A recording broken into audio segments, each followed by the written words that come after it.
क्या कह रहा है क्वेश्चन? क्वेश्चन बैंक का क्वेश्चन है ये आपका 3D का। कह रहा है कि find the coordinate of foot of perpendicular drawn from a point A 184 to the line joining the points 0 -1 3 and 2 -3 -1। मतलब तुमसे क्या पूछ रहा है पहले ये समझो। पूछ रहा है कि एक पॉइंट दिया है, उससे जो फुट ऑफ परपेंडिकुलर होगा वो निकालिए। कौन सा फुट ऑफ परपेंडिकुलर? तो एक लाइन ज्वाइन किया जा रहा है दो पॉइंट्स को मिला के, जो कि B है और C है। तो B और C को जब मिलाया जा रहा है ऐसे, है ना, तो B और C को मिलाने वाला जो लाइन है उसके ऊपर एक पॉइंट A से क्या डाला गया? परपेंडिकुलर। तो इसका ये जो फुट आया, दिस कोऑर्डिनेट विल बी, है ना, क्वेश्चन मार्क। ये जो है वो क्वेश्चन मार्क है कि P का कोऑर्डिनेट निकालिए। तो एक्चुअली ये आपका प्लेन नहीं है कि वो प्लेन वाला फार्मूला का जो फार्मूला होता है वो लगा सकते हो आप। ये एक पॉइंट दिया हुआ है यहाँ पे B का 0 -1 3 और C का दिया हुआ है तुम्हें 2 -3 -1, है ना। तो यहाँ से अगर फुट ऑफ परपेंडिकुलर निकालना है तो सबसे पहले देखो, मतलब हम यही क्वेश्चन नहीं बल्कि जो हम बताने जा रहे हैं उससे आप बहुत सारे क्वेश्चन में अप्रोच लगा सकते हो। तो पहले एक बात समझो कि अगर हम इस लाइन का इक्वेशन लिख लें, अगर इस लाइन का इक्वेशन लिख लें तो वो क्या होगा? जल्दी से बता दो। x - x1 a, y - y1 b, z - z1 c, जिसमें a b c क्या होता है? डायरेक्शन रेशियोज लाइन का। वो डायरेक्शन रेशियो कैसे निकलता है? x2 - x1, y2 - y1, z2 - z1 निकलता है ना। तो वहाँ से हम इस लाइन का इक्वेशन लिख देंगे x - x1 की जगह पे 0 बाई a मतलब 2 - 0 यानी कि 2 बराबर y - y1, तो ये -1 है तो +1 हो जाएगा, डिवाइडेड बाई -3 और फिर माइनस ऑफ -1, तो -3 और माइनस ऑफ -1 +1 होगा, तो कितना हो जाएगा? -2। फिर z - z1, तो z1 है 3 और डिवाइडेड बाई z2 - z1, तो -1 और -3 कितना हो जाएगा? -4। देखो यहाँ पे हम r मानते हैं। अब जानते हो ये r क्या होगा? तुम्हें मालूम है ना कि एक लाइन पे जो हम पॉइंट कंसीडर करते हैं कोई, उसको कैसे कंसीडर करते हैं? इसको इक्वेट करेंगे तो x कोऑर्डिनेट आ जाएगा, इसको इक्वेट करेंगे तो y कोऑर्डिनेट आ जाएगा उस लाइन का, और इसको इक्वेट करेंगे तो z कोऑर्डिनेट आ जाएगा। तो किसी भी लाइन पे 3D में जो पॉइंट माना जाता है वो इसी तरह से, कोई भी जनरल पॉइंट, x को इक्वेट कर दो r से, x कोऑर्डिनेट निकल जाएगा, y को इक्वेट कर दो, y कोऑर्डिनेट निकल जाएगा, z को निकाल दो, z कोऑर्डिनेट निकल जाएगा। तो वो जो होगा वो r के डिफरेंट वैल्यूज़ के लिए ये जो लाइन होगा हमारा, ये रुकने वाला थोड़ी है लाइन, इधर भी बढ़ेगा इधर भी बढ़ेगा। तो r के डिफरेंट वैल्यूज़ के लिए इस लाइन पे हमको पॉइंट मिलता रहेगा। तो ये पॉइंट यही वाला है।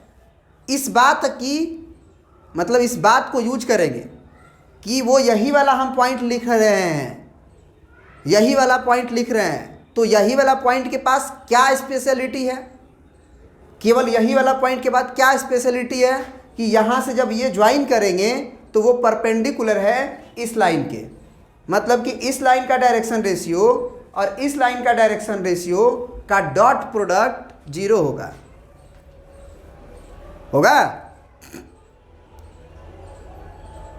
बात समझ रहे हो?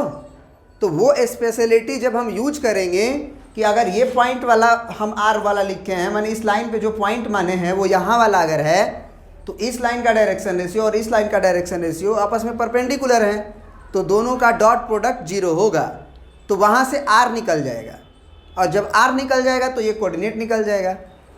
तो अब कर लेते हैं।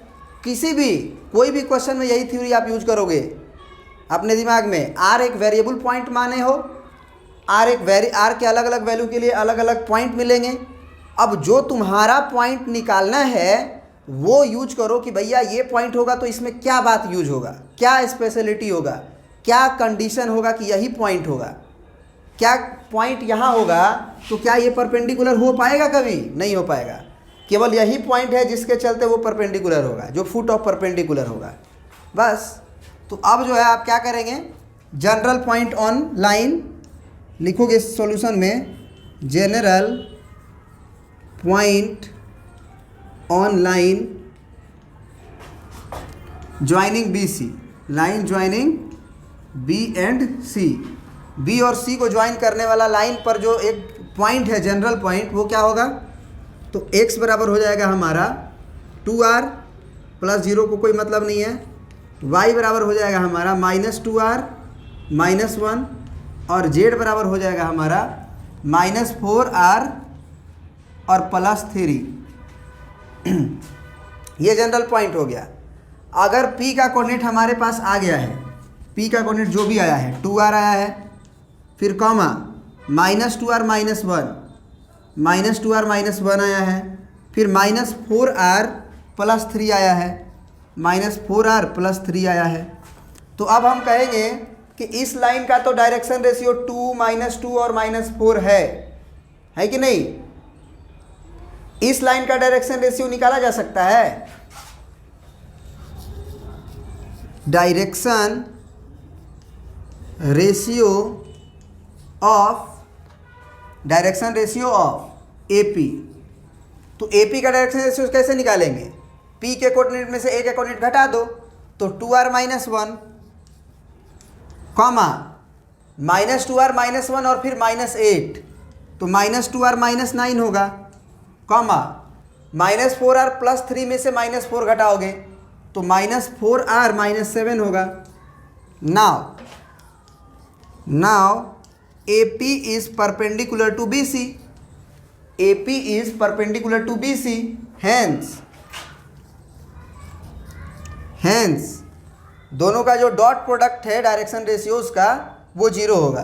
तो हैंस क्या लिख देंगे, 2, यहाँ से ले लेंगे हम लोग 2। अच्छा एक और बात बताओ, हाँ ठीक है सही है, हाँ तो 2 इंटू क्या लिखेंगे, 2r -1, फिर प्लस -2 ही है तो -2 इंटू -2r -9, फिर प्लस नहीं माइनस ही है तो -4 इंटू -4r -7 बराबर 0। ये वाला लाइन समझ में आया? नहीं आया? क्या आया? नहीं आया। अगर ये लाइन अगर इस लाइन पे परपेंडिकुलर है तो इसका डायरेक्शन रेशियो और इसका डायरेक्शन रेशियो का प्रोडक्ट 0 होगा। A1 A2 plus B1 B2 plus C1 C2 0 होता है कि नहीं होता है? वही काम किए हैं। इस लाइन का डायरेक्शन रेशियो कैसे निकलेगा, P में से A का कोऑर्डिनेट घटा दिए तो ये तुम्हारा डायरेक्शन रेशियो आया है 2r -1, फिर -2r -1 में से -8 घटाए हैं तो -9 आया है, फिर -4r +3 में से, अच्छा ये गलती हुआ है शायद, -4r +3 में से अगर हम 4 घटाएंगे तो -1 बचेगा ना,